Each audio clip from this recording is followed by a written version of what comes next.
Hello good morning फेरि पनि स्वागत छ तपाईँहरूलाई मेरो सबले एम्बुलेन्स युट्युब च्यानलमा। आज म सानो तपाईँहरूलाई जानकारीको लागि मात्रै छोटो भिडियो बनाउनु गइरहेको छु। आज म यहाँ तम्मरको पुलमा छु। यहाँ देख्न सक्नुहुन्छ पुलमा आइपुगेको छु। तपाईँले यो सामाजिक सञ्जाल टिकटकमा एकदम भाइरल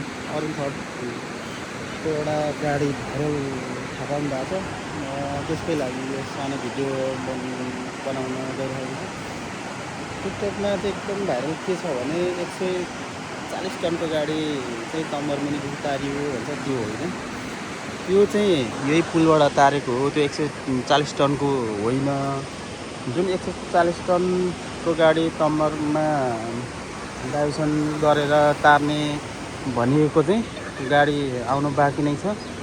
त्यो चाहिँ यहाँ तलबाट डाइभर्सन गरिसकेर डाइभर्सनमा ढलाइ गर्ने कार्यक्रम भइरहेको छ। त्यो गाडी चाहिँ आउनु बाँकी छ। त्यो गाडी चाहिँ हो यहाँदेखि तार्ने, त्यो गाडी आएको छैन।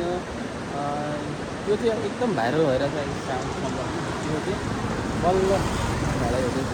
त्यसरी यहाँ देख्न सक्नुहुन्छ तपाईँहरूले। यो चाहिँ तम्बरलाई पुरै ढुवाङद्वारा यता डाइभर्सन गरेर छिराएको छ पानी। त्यो माथिबाट चाहिँ यो चाहिँ ढलाइ हुँदैछ क्या। जुन आउँदैछ गाडी भनेको चाहिँ आएको छैन, अब आउनेवाला हो। यो सकिएर यो चाहिँ तम्मर नदी हो। तम्मर नदीलाई यसरी डाइभर्सन गरेर छिराएको छ तलबाट।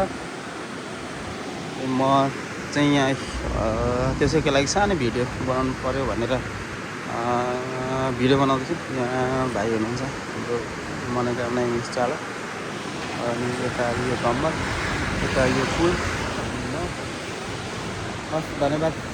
यो भिडियो हेरेर मेरो युट्युब च्यानललाई सब्सक्राइब, लाइक, कमेन्ट, सेयर गर्नु। Thank you for watching.